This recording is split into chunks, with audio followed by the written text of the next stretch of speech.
Hello everyone, क्या हाल है सबके? सब बढ़िया हो अच्छे से? Welcome to A plus studies. I hope सब खैरियत से होंगे।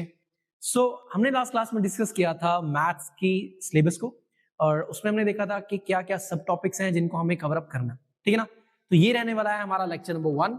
लेकिन इससे पहले आपको एक चीज मुझे काफी इंपॉर्टेंट बतानी है कि आपको ये सब लेक्चर्स मिलेंगे कहाँ पे। इसके लिए आपको क्या करना है बेटा, ए प्लस स्टडीज की आपको एप्लीकेशन को डाउनलोड करना है, ठीक है ना। और हमारे जितने भी हैंडल्स हैं, सोशल मीडिया हैंडल्स, उन सबको आपको फॉलो करना है। जिसमें से बेटा आपको यूट्यूब फॉलो क्यों करना है अभी बताता हूं, इंस्टाग्राम, फेसबुक, इसी के साथ साथ हमारा टेलीग्राम रहेगा, ठीक है ना। हमारा टेलीग्राम चैनल रहेगा, उसको भी आपने क्या करना है, फॉलो करना है। रीजन ये कि जो भी हम चीजें इस पे अपलोड करते रहेंगे सो दैट आप भी उससे बेनिफिट उठा सके, और आपको टाइमली जो जो चीजें हम कंटेंट अपलोड करने वाले हैं, जो जो भी न्यू अपडेट्स आने वाली है, वो सब की सब आपको यहाँ पर मिले, सो दैट आप भी अपडेट्स उसके उसके लिए आप भी अपडेट रह सके, ठीक है ना। अभी के लिए स्टार्टिंग में बेटा हमारी लेक्चर्स यूट्यूब पे भी रहने वाले हैं, so that you will get to know कि किस तरह के लेक्चर्स हैं, ठीक है ना।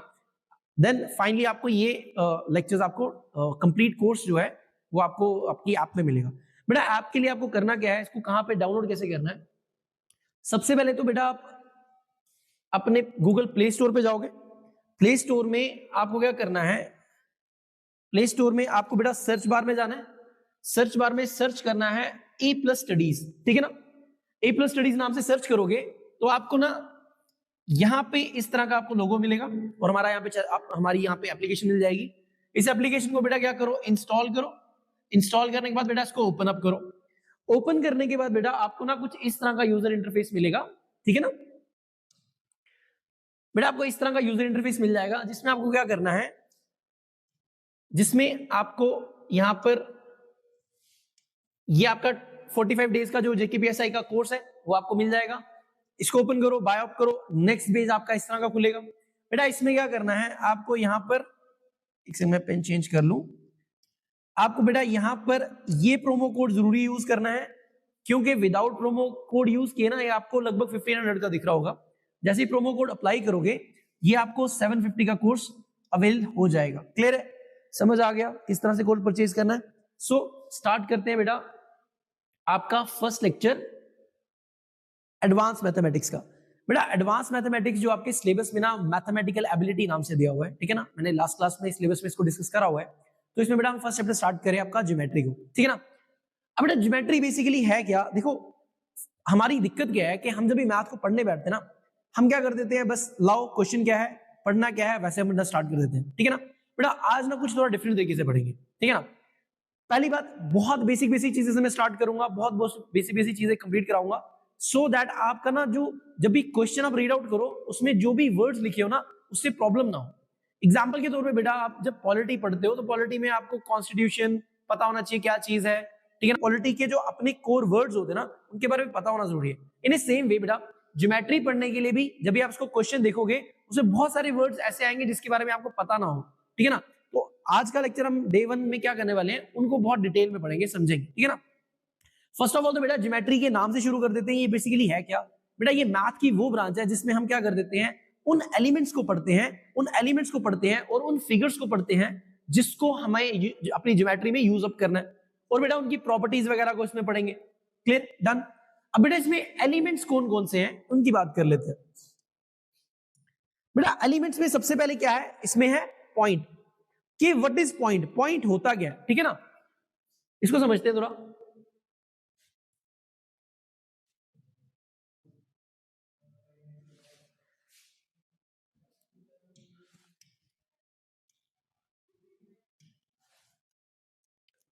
बेटा ये जो वर्ड मैंने पॉइंट लिखा हुआ है ये है क्या, इसको थोड़ा डिटेल में समझते हैं, ठीक है ना। बेटा ये हमारे पास एलिमेंट है which do not have any dimensions।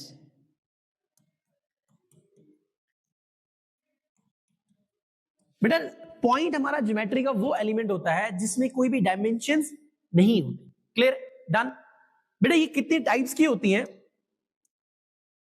Point कितने टाइप्स की होते हैं बेटा, अगर मैं टाइप्स की बात करूं तो मेरे पास दो तरह की टाइप्स है इसकी, कोलिनियर और नॉन कॉलिनियर। बेटा कॉलिनियर पॉइंट्स किनको कहा जाता है? जो एक ही सीध में प्रेजेंट हो। बेटा इन सबको क्या कहा जाएगा? कॉलिनियर पॉइंट कहा जाएगा। क्लियर है? अब नॉन कॉलिनियर कैसे होंगे बेटा? वो इस तरह की शेप में भी हो सकते हैं। क्लियर है?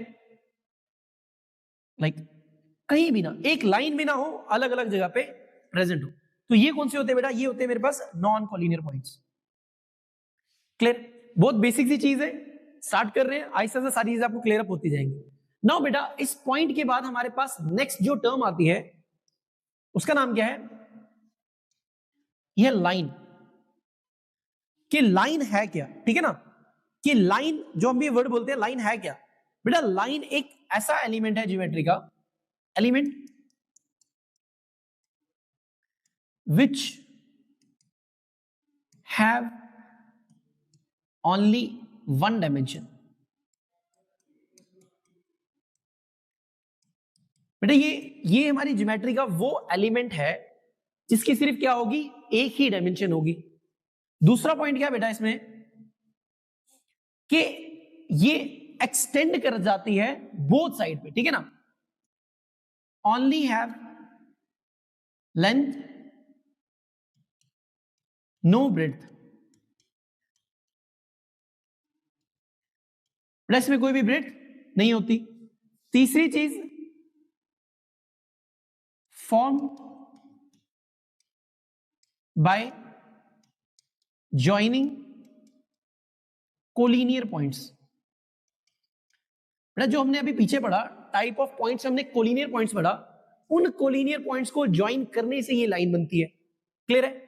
फिर नेक्स्ट पॉइंट क्या है बेटा? ये एक्सटेंडेड होती है, extended up to infinity both side. Both side बेटा इसका मतलब क्या है? ध्यान से समझो कि मेरे पास अगर इस तरह से कोलिनियर पॉइंट्स हैं जो एक ही सीध में थे,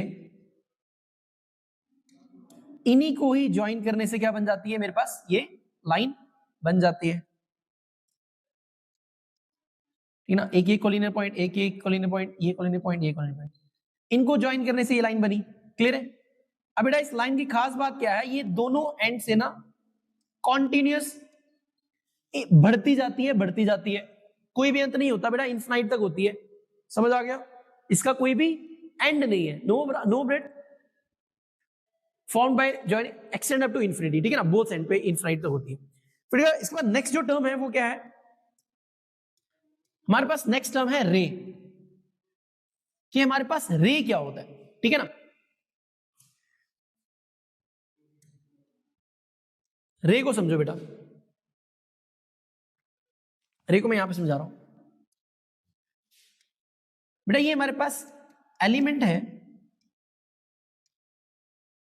विच हैव ओनली वन, बेटा वन डी लिख रहा हूं, दैट मीन वन डायमेंशन। दूसरा only length no breadth.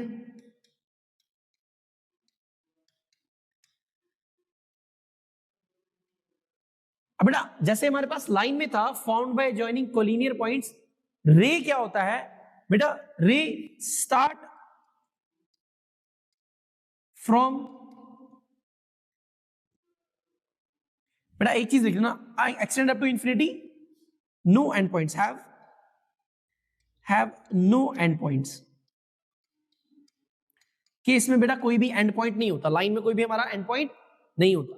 But रे में बेटा स्टार्ट करता है, स्टार्ट फ्रॉम वन एंड और have a starting point and then extended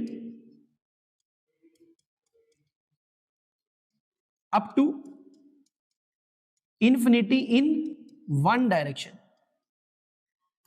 In one direction. It mean बेटा ये दिखने में कैसी होती है कि एक कोई पॉइंट होगा ये कोई एक पॉइंट होगा, इससे स्टार्ट होगी, इससे स्टार्ट होगी और आगे किसी एक डायरेक्शन में बढ़ती जाएगी। क्लियर है? इस चीज को क्या बोल देते हैं बेटा? इस चीज को बोलते हैं रे। बात समझ आ गई कि जिसका कोई ना कोई स्टार्टिंग पॉइंट रहता है, जिसका कोई यहां पे स्टार्टिंग पॉइंट है, बट ये एक्सटेंड कर रही है किसी भी एक डायरेक्शन में। अब बेटा रे को इस तरह भी बना सकते हो, रे को इस तरह भी बना सकते हो, रे को किसी भी एंगल पे बना सकते हो। क्लियर है? कि जिनमें सब में कोई ना कोई स्टार्टिंग पॉइंट होगा, ठीक है ना, कोई ना कोई स्टार्टिंग पॉइंट होगा, तो ये सब क्या कहलाते हैं? रे कहलाते हैं। बेटा जो नेक्स्ट हमारे पास चीज आ जाती है अंडरस्टैंड करने के लिए, वो आ जाता है हमारे पास यहां पर एलिमेंट। नेक्स्ट एलिमेंट क्या है बेटा मेरे पास? Line segment. ठीक है ना? नेक्स्ट एलिमेंट क्या है मेरे पास यहां पर? Line segment. अब ध्यान से समझना लाइन सेगमेंट क्या होता है बेटा। फर्स्ट पॉइंट क्या, ये भी एक ऐसा एलिमेंट है having one dimension, only length, no breadth, only length, no breadth, कोई भी ब्रेथ नहीं होती। अब बेटा जैसे लाइन थी ना, लाइन किसका उसको कोई एंड पॉइंट नहीं था, रे का एक स्टार्टिंग पॉइंट है, फिर इनफाइनाइट फैलती जा रही है। बेटा लाइन सेगमेंट के ना दो एंड पॉइंट जरूर होते हैं। क्या होते हैं? Have two end points. क्या होते हैं इसमें? दो एंड पॉइंट्स होते हैं। एग्जाम्पल के तौर पे बेटा मेरे पास एक पॉइंट ये है और एक पॉइंट ये है, इन दोनों पॉइंट्स के बीच में ये जो मैंने ज्वाइन किया, इसको क्या बोल देंगे? Line segment. ये क्या है? A B. तो देयरफॉर लाइन सेगमेंट क्या होता है? ये एक पूरी लाइन का छोटा सा टुकड़ा होता है जो दो एंड पॉइंट्स के बीच में बनाया जाए। इट मीन दो एंड पॉइंट है, उनके बीच में मैंने ज्वाइन कर दिया, ये क्या बन गया? मेरा लाइन सेगमेंट बन गया। अब बेटा एक चीज काफी ज्यादा इंपॉर्टेंट है, यहां पे मैंने तीन चीजों को डिस्कस किया। पॉइंट के बाद मैंने तीन चीजों को डिस्कस किया, एक तो लाइन को, एक रे को, एक लाइन सेगमेंट को। 2 मिनट लेके रिवाइज कर लेते हैं। तीनों के तीनों एक ऐसे एलिमेंट है जिनका सबका वन डायमेंशन है। दूसरा, सबकी सिर्फ एक डायमेंशन है, दैट मीन लेंथ होगा, ब्रेड्थ वगैरह इनका कुछ भी नहीं होता। ये दूसरा पॉइंट। थर्ड पॉइंट क्या है? लाइन बनता है कोलिनियर पॉइंट जितने भी होते हैं उन सबको ज्वाइन करने से, और उसका कोई भी एंड पॉइंट नहीं होता, और वो एक्सटेंड होती है इनफिनाइट इन बोथ एंड्स। अब रे क्या होती है बेटा? उसका कोई एक एंड पॉइंट होता है या एक स्टार्टिंग पॉइंट होता है, और वहां से वो कॉन्टिन्यूअसली दूसरी डायरेक्शन में फैल रही होती है, बढ़ रही होती है। एग्जाम्पल बेटा सन रे बोलते हैं हम, सन रे बोलते थे, दैट मीन सूरज से निकल रही है और आगे चल रही है। तो सूरज उसका क्या है? एक स्टार्टिंग पॉइंट है, बाकी वहां से वो एक्सटेंड इनफिनाइट तक जा रही है। क्लियर ना? उसके बाद क्या है? Line segment. लाइन सेगमेंट बेटा ये भी एक वन डायमेंशन का एलिमेंट है, जिसमें कोई भी लेंथ नहीं है, कोई एक लेंथ है, मतलब सिर्फ लेंथ है, उसमें कोई ब्रेड्थ नहीं है। थर्ड पॉइंट क्या है? उसका बेटा 2 एंड पॉइंट्स होते हैं, दैट मीन उसमें 2 एंड पॉइंट आपको देखने को मिलेंगे। क्लियर है? इतनी बात समझ आई? यहां से थोड़ा सा और प्रोसीड करते हैं हम। एक नोट लिख लेना बेटा, एक नोट लिखवा रहा हूं बेटा। नोट क्या है कि हमारे पास हमेशा लाइन और लाइन सेगमेंट को अगर मैं जनरल फॉर्म में बोलूं, ठीक है ना, जनरली दोनों को बेटा सिमिलर ही माना जाता है। क्लियर है? इट मीन जब भी आप कभी अपनी किताब में देखोगे ना ए लाइन या फिर लाइन सेगमेंट कहीं लिखा होगा, कहीं पे लाइन लिखा होगा, तो इट मीन उनका अल्टीमेट कहने का मतलब क्या है कि वो दो एंड पॉइंट्स या दो पॉइंट्स के बीच में किसी एक लाइन के बारे में बात कर रहे हैं। समझ आ गया? जनरली हम इन दोनों को ना आपस में इनको यूज करते हैं, कभी लाइन बोल देंगे, कभी लाइन सेगमेंट बोल देंगे। तो इसका अल्टीमेट मतलब क्या होता है कि हम ऐसी चीज की बात कर रहे हैं, एक ऐसे एलिमेंट की बात कर रहे हैं जिसके कोई दो एंड पॉइंट्स हैं, उनको बीच में वो ज्वाइन करा हुआ है। अंडरस्टैंड हो गया इतनी बात? नाउ इसके आगे थोड़ा और प्रोसीड करते हैं बेटा। हमारे पास नेक्स्ट कंपोनेंट है एंगल। नेक्स्ट हमारा कंपोनेंट क्या है? एंगल। एंगल को बेटा हम नेक्स्ट पेज पे डिस्कस करेंगे।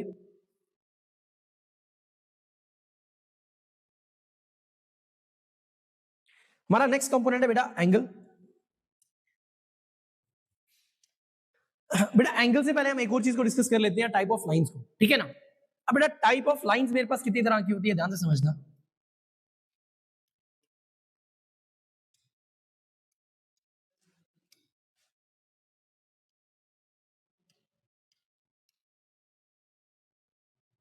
एक सेकेंड, ये इसको रबी कर लेते हैं पूरा। क्या टॉपिक बेटा? Type of lines.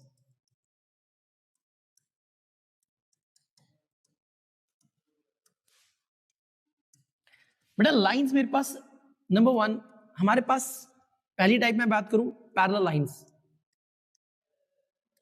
Parallel lines बेटा, पैरेलल लाइंस कौन सी लाइंस होती हैं? कोई भी दो ऐसी लाइंस जिनके बीच का डिस्टेंस ऑलवेज क्या रहे, हमारा कांस्टेंट रहे या सेम रहे। इट मीन दो लाइंस ऐसी जिनके बीच का डिस्टेंस हमेशा क्या रहे, सेम रहे, वो डिस्टेंस चेंज ना हो। ऐसा ना हो कि ये जाते हुए अभी तो बीच में डिस्टेंस इतना है, थोड़ा सा आगे जाके वो डिस्टेंस कम हो रहा है, ठीक है ना। अगर डिस्टेंस कम हो रहा है तो वो पैरेलल लाइंस नहीं रहेंगी। हमेशा जहां तक वो लाइंस जाती जा रही हैं इनफिनाइट तक, तो हमेशा ही उसके बीच में क्या रहे, डिस्टेंस सेम रहे, तो वो हो गई पैरेलल लाइंस। बेटा पैरेलल लाइंस के बाद नेक्स्ट जो हमारे पास लाइंस आती हैं टाइप, उसका नाम क्या? पैरेलल के बाद बेटा हमारे पास ट्रांसवर्सल लाइन। क्या? Transversal line.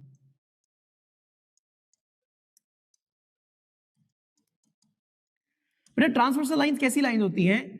कोई भी ऐसी लाइंस जो दो या दो से ज्यादा जो पैरेलल लाइंस हैं उनको क्या कर रही हो, कट करके जा रही हो।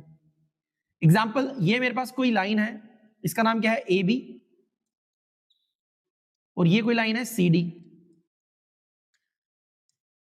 और यहां पे जो लाइन है इसका नाम है L1 L2 L3। फिर अगर मैं बात करूं L1 L2 L3 आपस में पैरेलल हैं क्योंकि इनके बीच में डिस्टेंस ऑलवेज क्या रह रहा है, सेम रह रहा है। लेकिन ए बी और सी डी दो ऐसी डिफरेंट लाइंस हैं जो इन पैरेलल लाइंस को कट कर रही है, कट कर रही है, तो ए बी और सी डी जो है ये ट्रांसवर्सल लाइन हो जाएंगी। दैट मीन मेरे पास ए बी और सी डी मेरे पास क्या हो जाएंगी, ट्रांसवर्सल लाइन।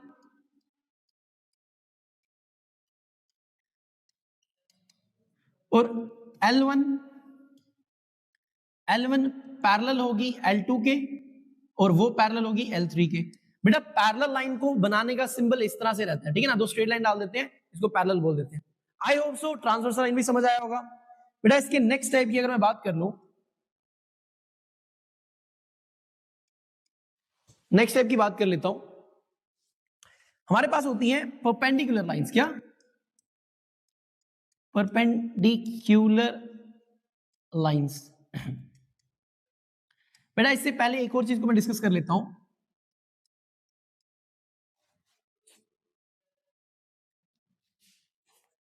Intersecting lines. क्या? Intersecting lines. बेटा इंटरसेक्टिंग लाइंस उनको बोला जाता है कोई भी दो लाइंस जो आपस में क्या कर रही हो, इंटरसेक्ट कर रही हो किसी एक पॉइंट के, किसी एक पॉइंट से, किसी एक पॉइंट से वो क्या कर रही हो, एक दूसरे को इंटरसेक्ट करके जा रही हो, तो उन लाइंस को क्या बोला जाएगा, इंटरसेक्टिंग लाइंस बोला जाएगा। अब अगर बेटा वो इंटरसेक्ट ऐसे करे कि आपस में इंटरसेक्ट कराते हुए एंगल कितना बना दे, 90 डिग्री का, ठीक है ना, तो उन्हीं लाइंस को क्या बोल देंगे, परपेंडिकुलर लाइंस। लाइक मेरे पास अगर ये लाइन है कोई, इसका नाम L1 है, और ये कोई L2 लाइन है, ये कोई L2 लाइन है, तो L1 L2 क्या होंगे, एक दूसरे के परपेंडिकुलर होगी। बेटा लिखने का, रिप्रेजेंट कराने का तरीका क्या रहता है, L1 परपेंडिकुलर टू L2। ये बात समझ आ गई? इंटरसेक्टिंग लाइन समझ आ गई, परपेंडिकुलर लाइन समझ आ गई। बेटा इसके बाद नेक्स्ट हो रहा है कॉन्करेंट लाइंस। क्या नाम है? Concurrent lines.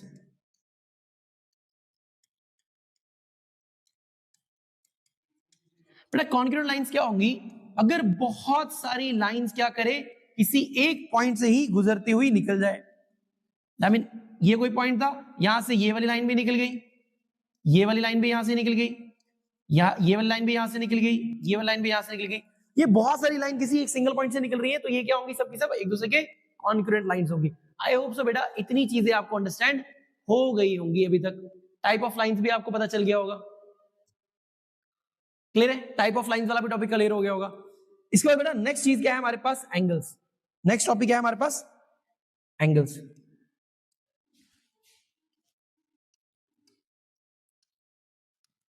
अभी तक बेटा जो भी हमने एलिमेंट्स पढ़े, अभी तक हमने जो भी एलिमेंट्स पढ़े वो सबके सब क्या थे, पहली चीज हमने पॉइंट पढ़ा, पॉइंट का कोई डायमेंशन नहीं था।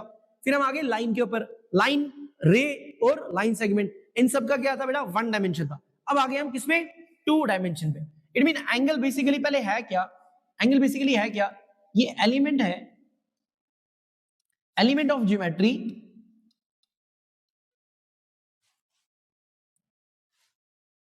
Element of geometry having 2 dimensions. ठीक है ना। अब ये बनते कैसे हैं बेटा, formed when two rays have same starting और एंड पॉइंट। बेटा अगर मेरे पास ध्यान समझना बेटा, एंगल किसको बोलेंगे, मान के चलो ये मेरा कोई स्टार्टिंग पॉइंट है, ये मेरा कोई स्टार्टिंग पॉइंट है, यहां से बेटा मेरे पास 2 रेज निकल रही है, एक ये निकल रही है, एक ये निकल रही है। इन दोनों से जो बनेगा ना बीच में, ये कहलाएगा मेरा एंगल। ठीक है ना, ये क्या कहलाएगा मेरा एंगल। कैसे बना, 2 रेजिस से बना। मान के चलो ये L1 एक रे है, नाम इसका R1 दे देते हैं, ये R1 मेरी एक रे है और R2 मेरी एक रे है, इन दोनों से मेरे पास ये एंगल बन गया। सिमिलरली मेरे पास इस तरह का, ये हो गया R1, ये हो गया R2 रे, इनके बीच में ये बना, ये मेरा एंगल है। क्लियर है, बात समझ आ गई ना। बात करते हैं हम किसकी, टाइप्स ऑफ एंगल्स की। किसकी, टाइप्स ऑफ एंगल, टाइप्स के बारे में बात करते हैं।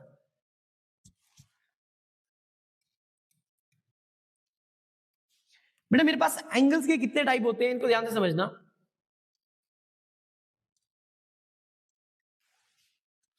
सबसे पहले तो मैं बात करूंगा बेटा,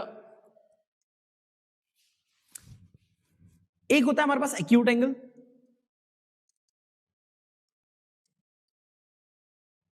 एक्यूट एंगल के साथ बेटा मेरे पास यहां पे लिख रहा हूं राइट एंगल,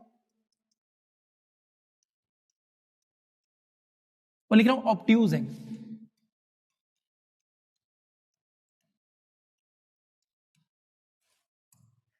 ठीक है ना।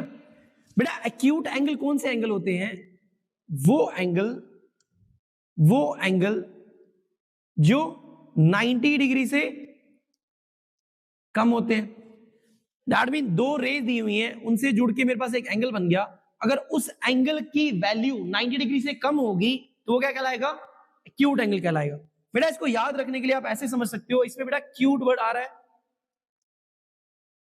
क्यूट का मतलब क्या होता है, हमेशा क्यूट कौन होता है, जो छोटू होता है। अब यहां पे छोटू कौन होगा, छोटू होगा बेटा वो एंगल जो 90 डिग्री से कम होगा। ठीक है ना, दैट एंगल जो 90 डिग्री से कम हो, तो उस एंगल जो 90 डिग्री से कम हो उसको क्या बोलेंगे, एक्यूट एंगल बोल देंगे। नेक्स्ट बेटा मेरे पास क्या है, राइट एंगल। बेटा राइट एंगल क्या होता है, अगर कभी भी मेरे पास 2 रोज के बीच का एंगल, मेरे पास क्या, 2 रेज जिनके बीच का एंगल क्या बन जाए, 90 डिग्री बन जाए। दैट मीन उसमें अगर एंगल मेरे पास इक्वल टू 90 डिग्री होगा तो वो क्या कहलाएगा, राइट एंगल कहलाएगा। देन ऑब्ट्यूज कौन सा होगा, अगर 2 रेजेस मेरे पास इस तरह से हैं और उनके बीच का एंगल क्या है मेरे पास, ग्रेटर देन 90 डिग्री। ठीक है ना, आपके पास 90 डिग्री से बड़ा है वो एंगल, अगर 90 डिग्री से बड़ा है तो क्या कहलाएगा, ऑब्ट्यूज कहलाएगा। बात समझ आ गई। फर्स्ट तो मैंने आपको ये टाइप बता दी। इसके बाद बेटा नेक्स्ट आपको मैं समझा रहा हूं, नेक्स्ट स्टेप के बारे में बात कर रहा हूं बेटा मैं। आपके पास होता है एक स्ट्रेट लाइन एंगल, ठीक है ना, एक होती है स्ट्रेट एंगल, क्या, स्ट्रेट एंगल, और दूसरा कौन सा बेटा, रिफ्लेक्स एंगल, क्या, रिफ्लेक्स एंगल। बेटा स्ट्रेट एंगल किसको बोलते थे, यहां ध्यान से समझना।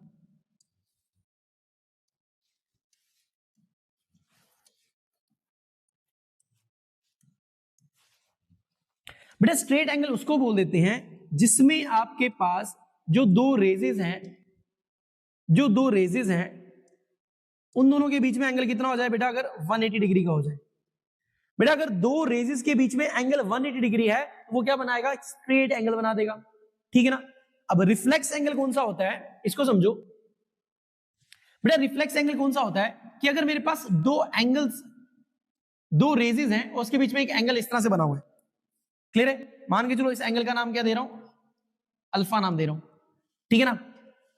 इन दो रेजेस के बीच में जो R1 और R2 दो रेजेस दिए हैं, इसके बीच में अगर एंगल मेरे पास अल्फा बन रहा है तो वो एंगल जो मेरे पास 180 और 360 के बीच में होगा, ये बाहर वाला, ये जो मैंने पिंक कलर में बनाया, ये क्या कहलाएगा? रिफ्लेक्स एंगल कहलाएगा।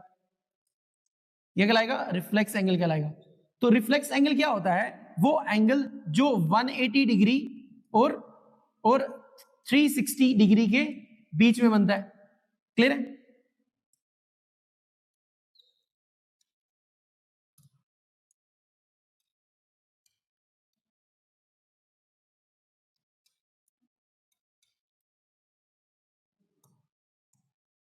तो बेटा वो एंगल जो 180 डिग्री और 360 के बीच में बन रहा है, उस एंगल को, यहां पे जो बीटा एंगल है, इसको क्या बोल देंगे? रिफ्लेक्स एंगल बोल देंगे। आई थिंक सो यहां तक कंप्लीट आपको समझ आ गया होगा। नेक्स्ट बेटा अगर मैं एंगल की टाइप बताऊं आपको, थर्ड, ठीक है ना? थर्ड बेटा नेक्स्ट है हमारे पास कॉम्प्लीमेंट्री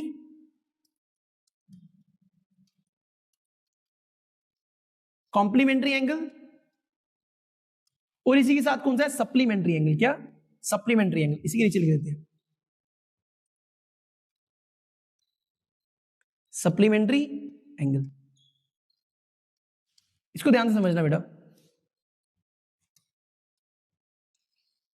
बेटा कॉम्प्लीमेंट्री एंगल वो होता है जिसमें आपके पास, ध्यान से देखना, दो एंगल्स का सम कितना बन जाए? 90 डिग्री बन जाए, तो वो क्या कहलाएंगे बेटा? कॉम्प्लीमेंट्री कहलाएंगे। मान के चलो ये मेरे पास एंगल 1 है और ये मेरा एंगल 2 है, क्लियर है? तो दो एंगल अगर इनका सम कितना हो, इन दोनों का sum, that mean angle 1 plus angle 2, अगर इसका सम मेरे पास कितना हो जाए? 90 डिग्री हो जाए, तो ये आपस में क्या कहलाएंगे? कॉम्प्लीमेंट्री कहलाएंगे। क्या कहलाएंगे? कॉम्प्लीमेंट्री कहलाएंगे। आई थिंक सो इतनी चीज आपको क्लियर हुई। अब इसकी बेटा एक और एग्जांपल दे रहा हूं। जरूरी नहीं है कि ये दोनों साथ में हो, ठीक है ना बेटा? अगर एक एंगल मेरे पास इस तरह से दिया है, एंगल 3, और एक एंगल कुछ इस तरह दिया है मुझे पास, एंगल 4, अगर ये दोनों का सम एंगल 3 प्लस एंगल 4 भी अगर 90 डिग्री हो, तो इनको भी क्या कहलाया जाएगा? कॉम्प्लीमेंट्री कहलाया जाएगा। आई थिंक सो ये चीज आपको समझ आ गई।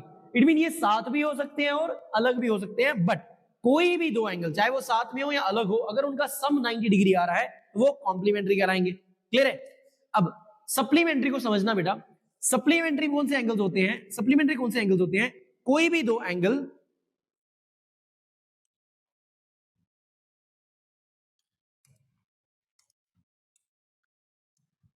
एंगल्स अगर मिलके, कोई भी दो एंगल्स अगर मिलके क्या बना रहे हो?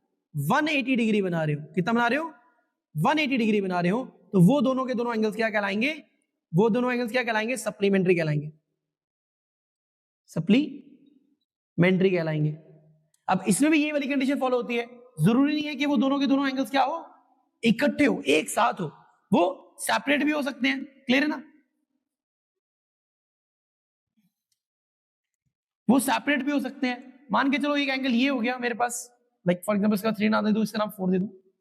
अगर मेरे पास ये दो एंगल हो गए, इनका सम भी, अगर एंगल 3 प्लस एंगल 4 आपके पास 180 डिग्री बन रहे हैं, इनको भी क्या कहलाया जाएगा? इनको भी सप्लीमेंट्री कहलाया जाएगा।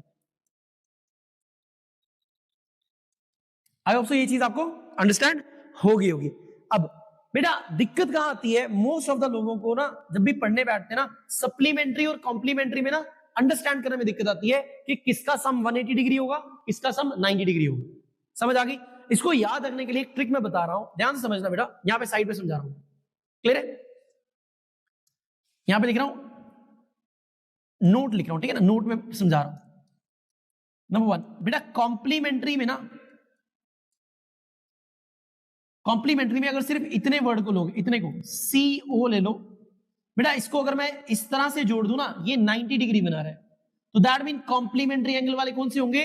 वो एंगल्स जो मिलकर कुछ 90 डिग्री बना रहे होंगे। बात समझ आई? दैट मीन CO को लिख दो और C के आगे एक स्लैश डाल दो, वो 90 डिग्री जैसा बन जाता है, ठीक है ना बेटा ये अंडरस्टैंड, ये याद रखने की चीजें, याद रखने के तरीके हैं, क्योंकि ये बेसिक बेसिक छोटी छोटी अगर गलती होगी ना क्वेश्चन सीधा गलत हो गया। फॉर एग्जांपल क्वेश्चन में पूछा है कौन से दो एंगल मिलके कॉम्प्लीमेंट्री बना रहे हैं, तो आप क्या भूल जाओ कि कॉम्प्लीमेंट्री 90 होता है कि 180 होता है। वहां पे अगर छोटी सी गलती होगी तो पूरा पूरा क्वेश्चन, सिंपल सा क्वेश्चन गलत हो जाएगा। अब सप्लीमेंट्री को याद रखने के लिए बेटा क्या है, देखो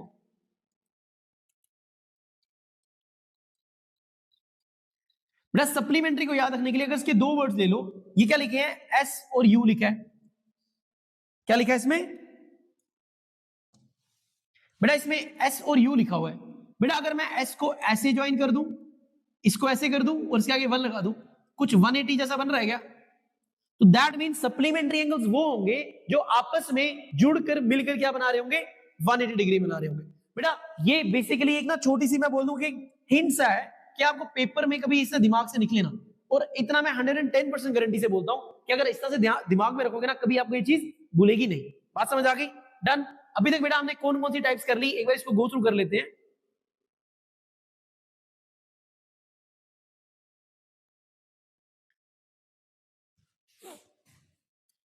हमने बेटा सबसे पहले एंगल्स को समझा, एंगल्स के बाद बेटा हमने एक्यूट एंगल समझा, हमने राइट एंगल समझा, हमने ऑब्ट्यूज एंगल समझा ऑन द बेसिस ऑफ कि वो लेस देन 90 डिग्री है, इक्वल टू 90 डिग्री है या ग्रेटर देन 90 डिग्री है। देन उसके बाद हमने स्ट्रेट लाइन एंगल को समझा कि वो एंगल जो क्या हो, कंप्लीट एक स्ट्रेट लाइन बना रहा हो, वो एंगल जो मिलके मतलब वो रेज जो मिलके कंप्लीट आपके 180 डिग्री एंगल बना रहे हो, उसको स्ट्रेट लाइन बोल देते हैं।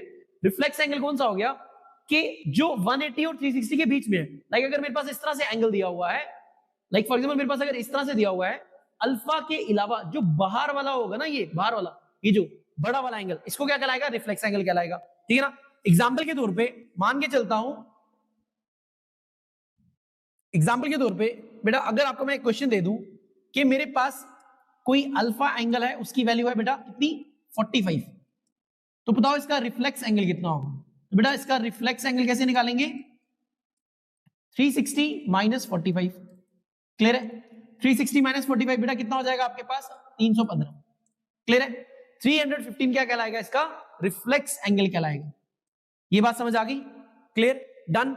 इसी तरह से रिफ्लेक्स एंगल निकाला जाता है। अगर क्वेश्चन में रिफ्लेक्स एंगल गिवन हो, आपको पूछे जो ये स्मॉल अल्फा एंगल है कितना, ये निकालो, ये भी आप इजीली निकाल सकते हो। आई होप सो इतनी बात आपको समझ आ गई होगी।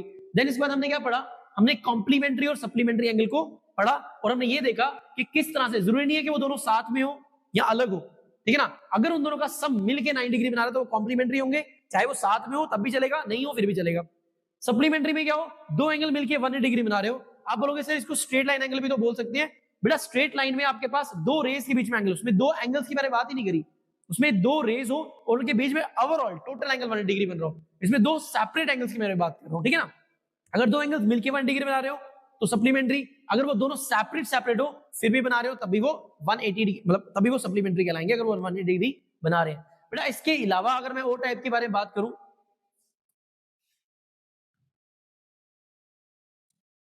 नेक्स्ट टाइप के बारे में बात करूं बेटा, 4 टाइप के बारे में बात कर रहा हूं। एंगल बिटवीन पैरेलल लाइंस, ठीक है ना, एंगल बिटवीन पैरेलल लाइंस।